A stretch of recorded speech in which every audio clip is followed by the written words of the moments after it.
La ilaha illallah Muhammadun Rasulullah. Al-Muwahhidu, orang yang mengesahkan Tuhan, orang yang bertuhan, yang Maha Esa. Inda quwwati tauhidihi, ketika tauhidnya itu sudah kokoh dalam dirinya, sudah kokoh, sudah kuat, sudah permanen, la yabqa lahu abun wala ummun wala ahlun wala sadiqun wala aduun wala malun wala jahun wala sukun illa syai'un fil jumlati. Tidak akan lagi tinggal menginap di dalam hatinya, tidak bapak, tidak ibu, tidak anak, tidak sahabat, tidak musuh, tidak uang, tidak jabatan, tidak tempat tinggal, tidak ada apapun yang menginap di dalam hatinya. Semuanya hanya numpang lewat aja kok. Ya, tidak akan menjadi andalan, kepercayaan untuk meminta bantuan. Tidak ada yang diandalkan dalam hatinya. Iya, kecuali hanya satu saja. Iya. Ya, itu hanya Tuhannya saja. Itu namanya muwahhidun, mengesahkan Tuhan itu artinya hanya Tuhanmu saja yang tinggal menginap di hatimu. Semuanya lewat semuanya itu. Itu namanya tauhid, seperti itu. La yabqa lahu siwa ta'alluq bi babil haqqi azza wa jalla wa minanihi. Jadi dia hanya satu tempat dia bergantung, yaitu hanya mengharapkan pintu Allah saja dan hanya mengharapkan pemberian dari Allah saja, tidak pernah mengharapkan pemberian dari siapapun. Sebetulnya ini bukan satu hal yang baru, bahwa kontrak monoloyalitas itu selalu kita kumandangkan. Satu hari 17 kali kita itu menandatangani kontrak monoloyalitas, bahwa aku hanya bekerja untukmu dan aku hanya minta kepadamu segala macam pertolongan. Iyyaka na'budu wa iyyaka nasta'in. Sebetulnya mah, kenapa 17 kali aja dihitung? Subuh berapa kali? Zuhur, asar, maghrib, isya, 17 kan? Nyangkol nggak 17 kali itu? Enggak kan? Ya, ya karena selama ini kita tidak menghayatinya. Bukan hal yang baru. Di dalam sholat itu semuanya sebetulnya dasar-dasar ketauhidan tuh ada semuanya. Tapi kan tidak menghayati sholat itu. Ya kenapa kita tidak menghayatinya? Karena selama ini kita kan belum pernah mencintai sholat. Kita hanya menyadari sebagai kewajiban. Selagi tugas yang kau lakukan kamu lihat sebagai kewajiban, kamu tidak akan ada semangat yang mendorong untuk melakukannya. Semuanya dilakukan secara terpaksa. Betul nggak? Pekerjaan apapun, kalau tidak didasari rasa cinta kepada pekerjaan itu, pasti pekerjaanmu tidak akan berkualitas. Kenapa? Dilakukan dengan terpaksa. Untuk ambil air wudhu saja, jalannya peleat. Betul nggak? Untuk bangun saja itu lama banget tuh. Iya, ngulet dingin. Apa ngulet tuh bahasa Indonesia nih kok? Menggeliat dulu kan, kiri dulu. Ya, masih tawar menawar. Jadi artinya bahwa nanti pada akhirnya ketika kita masih bergantung kepada siapapun dan kewajiban-kewajiban yang kita lakukan hanya sebagai suatu kewajiban, perintah Tuhan hadir sebagai suatu kewajiban, tidak didasari rasa cinta mengerjakan pekerjaan itu, stres. Lebih dari itu, setiap engkau berbuat baik, kalaupun terjadi terkabul, menolong orang, bantu orang, sebagainya, itu melalui perjuangan panjang, pergulatan yang sengit di dalam diri kita sendiri. Percaya enggak? Ada orang susah, hati kita berkata, kasih dong, kasihan dia susah. Oke, tangan sudah masuk di kantong, jadi tangannya terjepit nih, tarik menarik dengan kantong, sampai sobek kantongnya. Sudah dihitung duitnya, kebanyakan, jadi berapa? Nggak usah 500.000 dah, 200 cukup ya. Belum dikasihkan, itu emosi kita dibangkitkan. Ngapain kamu bantu dia? Dulu juga dia nggak pernah bantu kamu apa-apa. Iya, mau sholat ya berkelahi dulu, berantem dulu. Mau sodako ya berantem dulu. Mau minta maaf bertempur semua. Ya kita salah sama orang.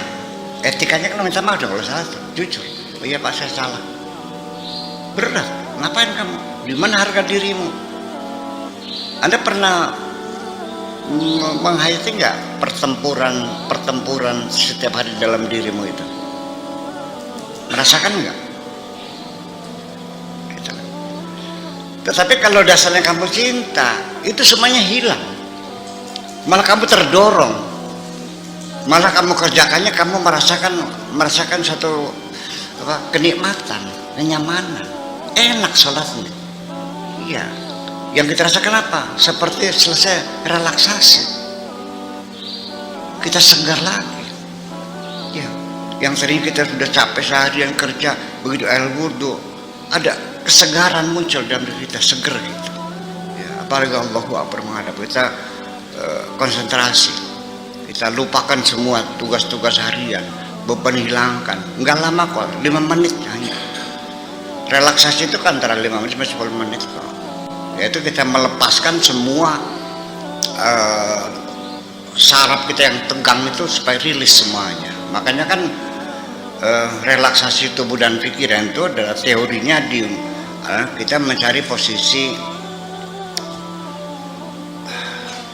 duduk yang paling nyaman, atau kalau kita mau berbaring silakan bernyaman, cari posisi yang paling nyaman. Itu dalam relaksasi pertama kali, dan orang tidak sama rasa nyamannya. Ada yang nyaman miring ke kanan, betulkah? Ada yang nyamannya miring ke kiri. Yang tegur pada enggak? Ada. Bantalnya pakai bantal atau tidak? Yang nyaman.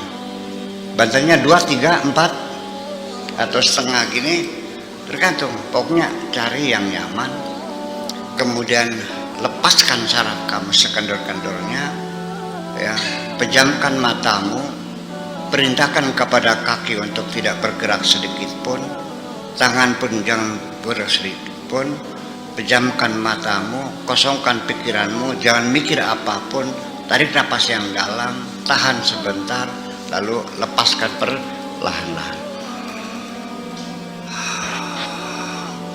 Terus lupakan semuanya. Itu 5 menit sama 4 menit kita terjadi refreshing, ya, relaksasi. Tapi ini bukan relaksasi PSBB ya. Relaksasi tubuh dan pikiran, artinya dikendorkan. Ya, kenapa dalam sholat 5 waktu sebetulnya itu relaksasi, bukan yoga bersyariat, bukan. Iya, sasi. Ternyata kenapa Anda tidak rileks setelah sholat? Karena ketika kamu sholat, pikiranmu masih berjalan. Betul gak? Allahu Akbar, mikirin utang gak? Allahu Akbar, mikirin makan gak? Ya, jadi tidak terdapat. Itu persoalannya. Jadi kalau kita lihat dari gerak saja, itu betul-betul itu sholat itu tidak lebih adalah exercise sebetulnya. berdiri ya, untuk relaksasi. Bayangkan kita berdiri. Makanya begini, saya tidak menyarankan cara sholat itu apakah yang bagus sedekah gini, apakah santai dibujal, apa santai begini, apakah selonjor, terserah. Yang penting mana yang nyaman. Duduknya juga sama. Ketika itu apakah kaki kiri dihimpit ke garis kanan, apakah kita berdiri, terserah. Pokoknya mana yang paling nyaman. Nah, termasuk juga pakaian diketinggal yang kencang, yang mengganggu relaksasi dikendori.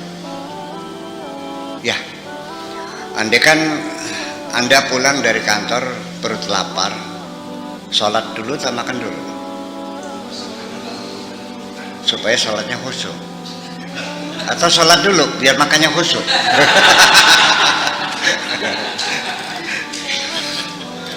Iya. Kalau hanya sama kiai lain, sholat dulu. Makan nomor 2, ya enggak. Kalau makan sholat dulu, nanti yang khusyuk makanya aja dulu supaya nyaman gitu. Seperti itu kira-kira. Jadi kita mencari pola semacam itu, maka saya kira 1 hari 5 kali. Coba aja kita lihat. Bangun tidur, relaksasi. Di tengah-tengah kita bekerja, ada istirahat. Namanya coffee break. Betul nggak? Ada coffee break kan? Kata orang Jawa mentong lah. Mentong ya gitu. Kalau tukang macul itu jam 10 ya. Istirahat dulu, minum kasih teh, kue ringan gitu, terus macul lagi. Nanti jam 1 makan, ya kan gitu. Selesai macul nanti ada buntelan nasi buat itu tradisi di kampung seperti itu. Udah bangun tidur relaksasi, di tengah relaksasi, sebelum pulang relaksasi, sampai di rumah relaksasi, sampai sebelum tidur relaksasi. Masih kurang. Itu. Jadi artinya bahwa yang perlu kita sadari, selagi belum muncul rasa cintamu di dalam hatimu, semua apapun kau kerjakan menjadi beban semuanya itu. Oke. Terlepas dari ibadah, tugas, seremoni yang kita lakukan, bahkan dengan kondisi jiwa kita yang sedang membawa cinta, coba perhatikan ketika hidupmu selalu menyimpan dendam dan kebencian, hidupmu tidak nyaman kok. Silakan tes ya, tensi darah, kolesterol, ya kan, apalagi asam urat, ya, gula darah, semuanya. Silakan, dalam keadaan Anda sedang nyaman dan dalam keadaan Anda menyimpan dendam kebencian, akan terpengaruh.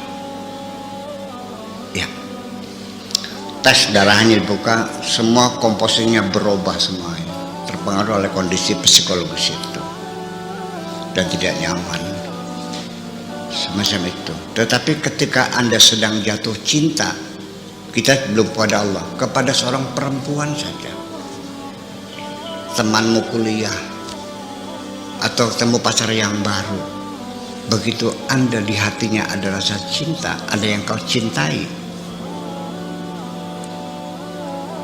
jalan ringan sekali kok. Duduk santai nyaman, melihat Gunung Ciremai indah, suara desah air di sungai seperti alunan musik yang luar biasa. Betul nggak? Seperti itu Pak Rahmat. Jadi apalagi kalau cinta kita kepada Allah, ya luar biasa lagi, sesama aja begitu kok. Itu.